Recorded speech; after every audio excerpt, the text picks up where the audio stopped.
दोस्तों, यूक्रेन और रशिया की वॉर तो काफी समय से चल रही है। इस वॉर को करीब करीब 9 महीने हो गए हैं और ये वॉर कब खत्म होगी ये किसी को पता नहीं है। पर रिसेंटली एक बहुत बड़ी न्यूज सामने आई है जिससे ये वॉर पूरी बदल सकती है। The war in Ukraine is getting increasingly worse. Mail on Sunday is reporting that Liz Truss's personal mobile was hacked. Offer clues that can help us understand what happened there. Cell phone, and she was foreign minister, was tracked. Hacked by agents suspected of working for Vladimir Putin. This agency's Storyful. A truck appeared to explode close to the epicenter of the blast. तो hello दोस्तों, मेरा नाम है However, Aditya engineering और and शुरू defense करते हैं experts आज say के हमारे the टॉपिक is को। likely to have been the primary cause. तो दोस्तों, पहले हम पता कर लेते हैं कि रिसेंटली इस वॉर में क्या चेंजेस और अपडेट है। तो इस 9 महीने में रशिया ने यूक्रेन के 4 रीजन्स को कब्जा लिया है और वो कौन कौन से 4 रीजन्स है आप स्क्रीन पर देख ही सकते हो। और इन 4 रीजन्स में रशिया ने वोटिंग करवा के अपने देश में शामिल भी कर ली है और इसके बारे में यूएन में भी वोटिंग हुई थी और ऑब्वियस सी बात है कि रशिया के खिलाफ ही ज्यादा वोट आए। पर अब इसके बाद रशिया ने यूक्रेन पर अटैक करना बंद कर दिया था और यूक्रेन के सामने पीस का एग्रीमेंट रखा। पर यूक्रेन ने इस पीस एग्रीमेंट को रिजेक्ट कर दिया क्योंकि ऑब्वियस सी बात है कि भाई तुम हमारे 4 रीजन्स को कब्जा के हमें ही पीस का एग्रीमेंट दे रहे हो।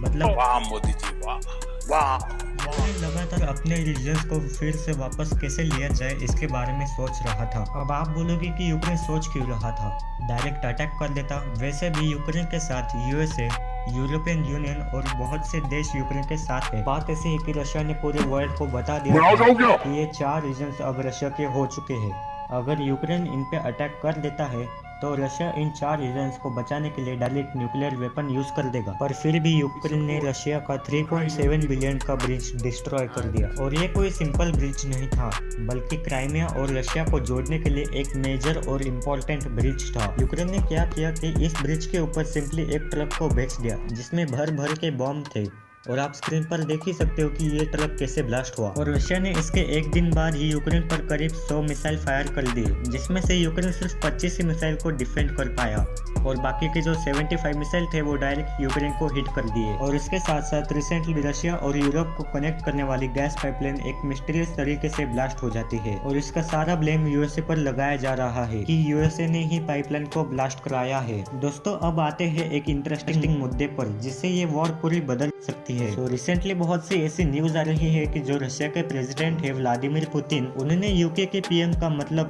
लिज ट्रस जो कि सिर्फ 45 दिन के पीएम थे उनका पर्सनल फोन हैक किया था। अब रशिया ने यूके पर एक बहुत बड़ा एलिगेशन लगाया है कि जो यूरोप और रशिया की गैस पाइपलाइन थी वो और किसी ने नहीं बल्कि यूके ने यूएसए के प्रेशर में ब्लास्ट कराई थी। और इसके अलावा रशिया के पास जो ब्लैक सी है वहाँ पे रशिया की नेवी की बहुत सारी शिप्स थी और अचानक से वहाँ पर 29 दिसंबर को बहुत सारे ड्रोन्स आ गए और उन्होंने जंप कर रशिया की नेवी पर बॉम्बिंग की। और रशिया ने इस पर एक स्टेटमेंट दिया है कि ये अटैक यूके और यूक्रेन ने मिलकर किया है और इसके साथ साथ ये भी कहा कि ये जो अटैक किया गया है वो सेफ जोन कॉरिडोर से किया गया है। पर ये सेफ जोन कॉरिडोर क्या है आइए समझते हैं। जैसे कि हमें पता ही है कि यूक्रेन को यूरोप का ब्रेड बास्केट कहा जाता है और जब से रशिया यूक्रेन वॉर शुरू हुई है तब से दुनिया भर में गेहूं के प्राइसेस बढ़ गए हैं क्योंकि यूक्रेन और रशिया प्रॉपरली गेहूं का एक्सपोर्ट नहीं कर पा रहे। अब दुनिया भर में गेहूं की प्राइसेस कंट्रोल करने के लिए यूनाइटेड नेशंस ने दोनों देशों के सामने एक डील रखी जिसके अंडर एक कॉरिडोर बिल्ड किया जाएगा कुछ इस टाइप का और इस कॉरिडोर से यूक्रेन का गेहूं लगातार एक्सपोर्ट होता रहेगा पूरी दुनिया में और जिससे गेहूं के प्राइसेस थोड़े बहुत कंट्रोल हो। और ये कॉरिडोर खुद यूनाइटेड नेशंस ने ही बिल्ड किया था और रशिया ने भी वादा किया था कि वो इस कॉरिडोर पे अटैक नहीं करेगा।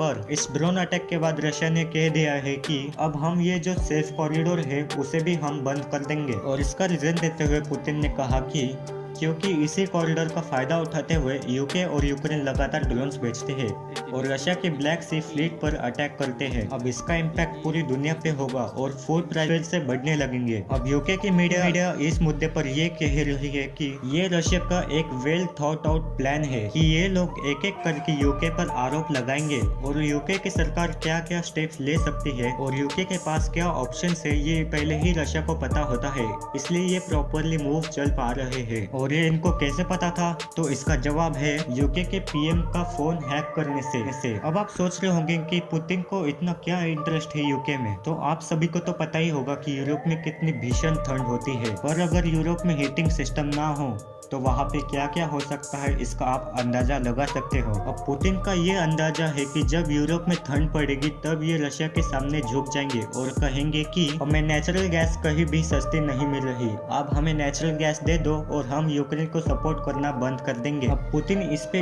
इसलिए इतना कॉन्फिडेंट है क्योंकि इन्होंने लिज ट्रस को एक फोन कॉल पे बात करते हुए सुना था कि उन्हें अपने ऊपर भरोसा नहीं है कि यूके की इकोनॉमी फिर से खड़ी करने में कितने पैसे लगेंगे, और इस सिचुएशन में यूके पूरे यूरोप को फंड भी नहीं कर सकता यूएसए से नेचुरल गैस परचेस करने के लिए। दोस्तों यूके के पीएम का फोन एक बहुत ही फेमस रशियन एजेंसी ने हैक किया था। उस रशियन एजेंसी का नाम आपको स्क्रीन पर दिख ही रहा होगा। दोस्तों इस एजेंसी ने यूएसए के पूरे व्हाइट हाउस को हैक करके रखा है और ये खुद यूएसए ने भी कबूल किया है कि शायद हमारा पूरा व्हाइट हाउस हैक हो चुका है। तो आप अंदाजा लगा ही सकते हो कि ये कितनी खतरनाक एजेंसी होगी रशिया की। वैसे दोस्तों ये वॉर कब खत्म होगी किसी को पता नहीं, और अगर ऐसे ही कुछ इंटरेस्टिंग अपडेट इसी टॉपिक पर आते रहे तो मैं कवर करता रहूंगा। तो दोस्तों आज के वीडियो के लिए बस इतना ही, मिलते हैं किसी और वीडियो में, तब तक ऐसे ही नॉलेज लेते रहिए।